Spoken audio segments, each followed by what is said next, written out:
प्यारे बच्चों, आज हम लोग हनुमान जी के जन्मदिन के बारे में जानेंगे।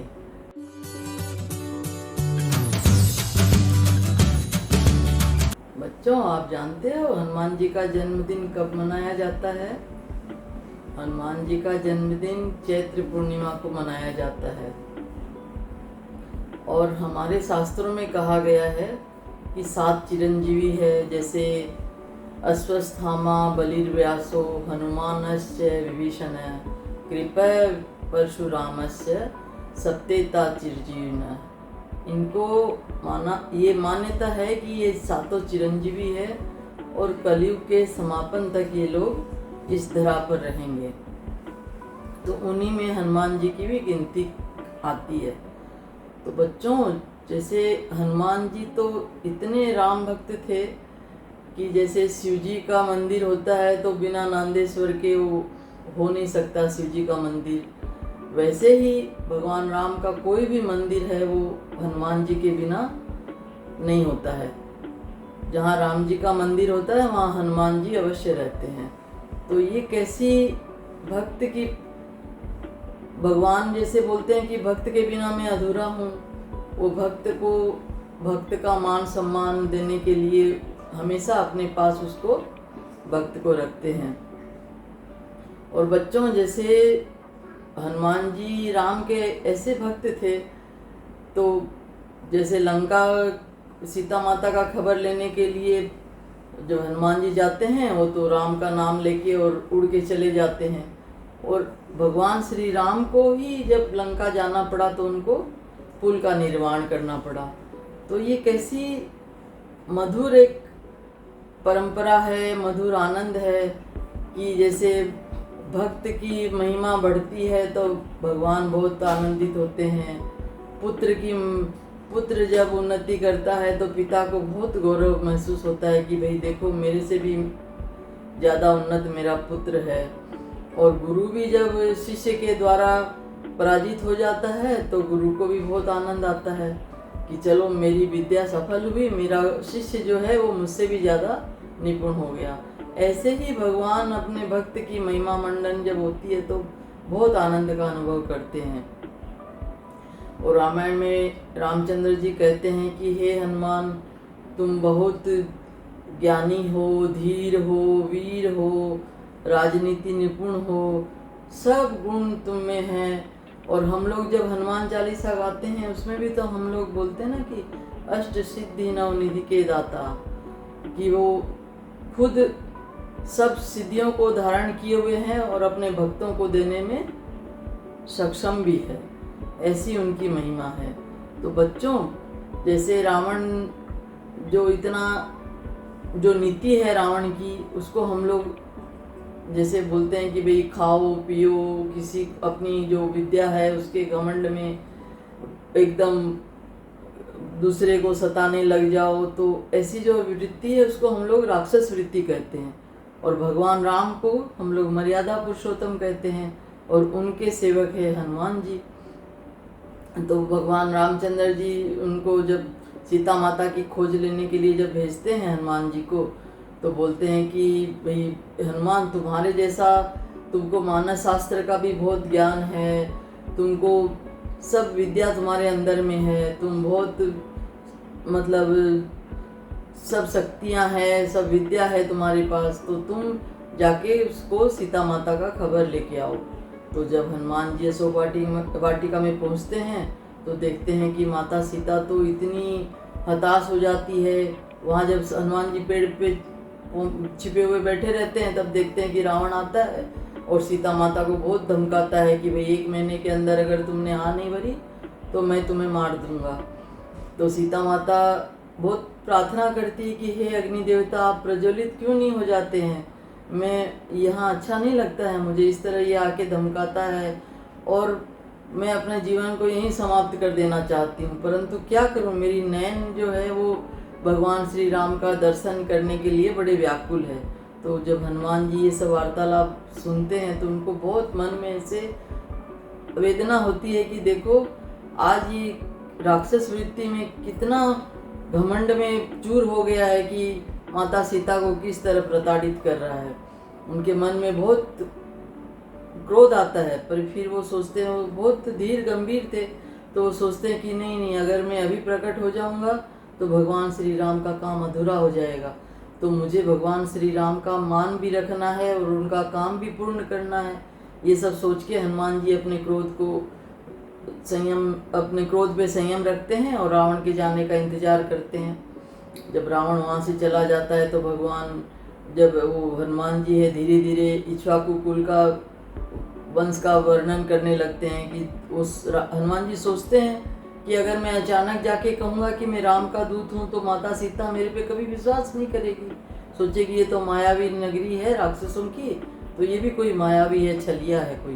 तो भगवान का सब कुल का वर्णन करते हैं तो माता सीता सोचती है कि ये इतने सुंदर कुल का वर्णन सब कौन कर रहा है। भाई उनके अंदर में वो भूमिका तैयार होती है कि नहीं भाई, भगवान के परिवार से वो अंदर अंदर में जुड़ती है, उनको बहुत आनंद आता है। तब भगवान हनुमान जी वहाँ प्रकट होते हैं। तो माता पहले उनके झोली में मुंदरी डालते हैं, तो माता देखती है कि भाई ये अंगूठी तो राम की है, माया से तो ऐसी बन नहीं सकती है, तो ये कहाँ से आई, आज कौन आया मेरे पास, कौन इसको लेके आया। तब देखते हैं हनुमान जी माता के सामने हाथ जोड़ के प्रकट होते हैं। तो माता बोलती भाई तुम कौन हो। तो बोले मैं तो राम का दूत हूँ माता, आपका पता करने के लिए राम जी ने मुझे भेजा है यहाँ पे। तो बोली मैं कैसे विश्वास कर लूँ, तुम तो इतना छोटा सा है, तुम कैसे आ सकता है इस राक्षस की नगरी में। तो बोलते माता आप राम जी के प्रताप को नहीं जानते हैं। और ऐसे करके भगवान में हनुमान जी के पास अणिमा लघुमा सब अष्ट सिद्धियाँ थी, तो वो अपने रूप को एकदम विराट रूप बना लेते। तो माता बोलती कि भाई हाँ ये बात तो सच है, तुम में जैसे बल पौरुष सब है, पर तुम अभी अपने पूर्व रूप में आ जाओ, यहाँ पे राक्षसों की नगरी है तो ये ठीक नहीं है ये रूप। तो हनुमान जी फिर अपने स्वतः छोटे रूप में आ जाते हैं। तो माता से उनको बहुत सांत्वना देते हैं कि माता आप एकदम भी अधीर मत होइए, भगवान राम समुद्र के पास आ गए हैं और वो जल्दी ही आपको यहाँ से मुक्त करके ले जाएंगे रावण का वध करके। तो माता को बहुत संतोष होता है कि भाई ठीक है, चलो राम का दूत आया है तो राम भी आ जाएंगे। तो बच्चों ऐसे हनुमान जी बहुत विद्वान, बहुत नीतिवान, बहुत गुणवान थे। तो जब विभीषण को जब रावण निकाल देता है तो वो विभीषण राम जी के पास आते हैं। तो राम जी देखते हैं कि भाई ये तो शत्रु का भाई है, शत्रु पक्ष का है, तो इसको क्या करें, इसको हम लोग अपने खेमे में शामिल करें कि भाई क्या किया जाए इसका। तो सब सुग्रीव और सबको यही बोलते कि नहीं नहीं विश्वास नहीं करना चाहिए, लोग मायावी लोग हैं, शत्रु है अपना, तो इस पर कभी भी विश्वास नहीं करना चाहिए, ये हमारा भेद लेने के लिए आया है, तो हम लोगों को इसको बंदी बना लेना चाहिए। तो भगवान रामचंद्र जी तो जानते थे कि भाई हनुमान जी को मनुष्य शास्त्र का बहुत ज्ञान है अच्छा। तो बोलते हनुमान आपकी क्या राय है। तो हनुमान जी कहते बोले नहीं महाराज, आप इनको तुरंत अपने खेमे में स्वीकार कर लीजिए। और रामचंद्र जी भी हनुमान जी की बात मान के विभीषण को अपने खेमे में स्वीकार करते हैं। और वहीं पे उनसे सारी वार्तालाप होने के बाद उनका वही समुद्र से जल मंगा के राज्याभिषेक कर देते हैं कि भाई तुम लंकापति हो, भावी लंकापति हो तुम। तो ऐसे उनकी जैसे मतलब भगवान श्री राम को इतनी उन पे आस्था थी, इतना विश्वास था, इतना भरोसा था। और हनुमान जी भी हर परीक्षा में खरे उतरते थे।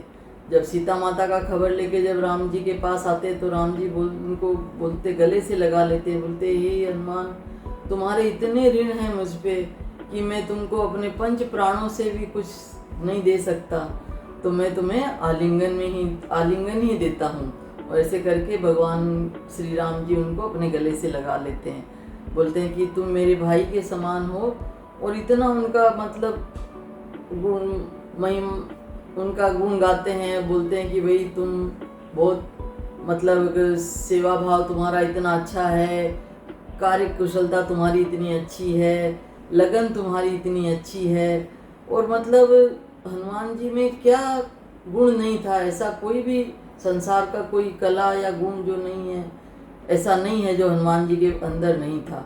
वो इतने व्याकरणकार थे, उनको जो है 11वां व्याकरणकार माना जाता है और रुद्र का अवतार भी बोला जाता है हनुमान जी को। तो उनकी अपार शक्ति थी, अपार ज्ञान था उनका। और उतने ही जब वो वार्तालाप करते थे तो ऐसे लगता था जैसे कोई मधुर झरना बह रहा है। इतनी मधुरता, इतनी गुण, मतलब उसी ज्ञान की महक उसमें आती थी वार्तालाप में उनके, कि भाई आदमी एकदम द्रवित हो जाता था। तो इसीलिए तो जब भगवान जब रावण को मार के और अयोध्या जब जाने लगते हैं तो पहले हनुमान जी को भेजते हैं कि हनुमान आप जाके जरा देखो भरत को मेरे आने की सूचना से उसके भाव कैसे होते हैं, उसके मन में कैसा विचार आता है। तो उनको हनुमान जी को सबसे पहले भेजते हैं। तो भगवान रामचंद्र जी को ऐसे पूर्ण विश्वास था कि भाई जो कुछ भी हनुमान को काम सौंपूंगा वो हनुमान उसे 100% पूर्ण करेगा। तो बाद में जब हनुमान जी जैसे राज्याभिषेक होता है तो रामचंद्र जी सबको मतलब सब उपहार देते हैं। तो हनुमान जी से पूछते हैं भाई आपको क्या चाहिए। हनुमान जी बोले भगवान मुझे तो आपका दास ही बन के रहना है, आप ही के चरणों में रहना है, और आप मुझ पे ऐसी कृपा कीजिए कि मेरे हृदय पटल पर आपके अलावा कोई भी नहीं आ सके, मुझे आपके अलावा और कुछ नहीं चाहिए। तो भगवान इतना मतलब गदगद हो जाते हैं कि देखो कैसा इसका प्रेम है, कैसा इसका स्नेह है कि इसको मेरे अलावा कुछ इसको नहीं चाहिए। तो बच्चों ऐसी जो अनन्य भक्ति भगवान हनुमान जी की जो राम जी के प्रति थी, तो आज तक उनका एक उदाहरण जो है कोई भी उसको तोड़ नहीं पाया है कि भाई राम भक्त हनुमान, उन्हीं का नाम जो अभी तक कलयुग तक चल रहा है। और बच्चों जैसे आजकल के युग में तो हम लोग देख रहे हैं कि घर घर में रावण है, घर घर में कुंभकर्ण है, ऐसी वृत्ति मनोवृत्ति राक्षसी वृत्ति चारों तरफ हम लोगों को देखने को मिल रही है। तो हमारे शास्त्र तो हमें यही कहते हैं कि भाई हम लोगों ने क्या पूजा पद्धति अपनाई है कि भाई चलो भगवान को भोग लगा दो, भगवान को फूल चढ़ा दो, भगवान को मस्तक टिका लो, बस हो गया। तो बोले कि नहीं, ये राम राज्य के राम के जो भक्त हैं हनुमान जी, उनको प्रसन्न करने के लिए, उनकी सच्ची आराधना करने के लिए हमें भी तो नींद से जागना पड़ेगा।